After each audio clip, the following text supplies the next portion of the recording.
Update dito sa custom rubber stopper na kinabit ko kay ADV na mas makapal siya compared sa stock.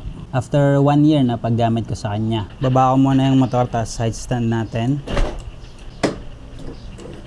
Brake lock.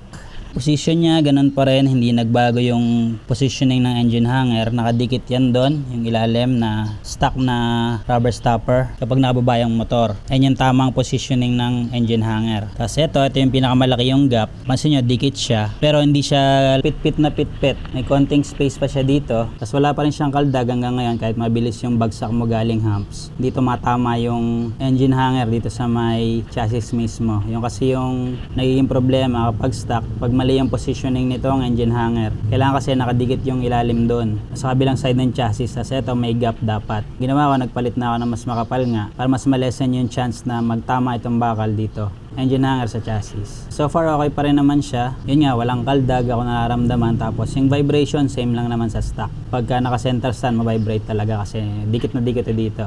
Pero pag nakababa na, ganyan na yung position niya. Same pa rin ang vibration kagaya ng stock.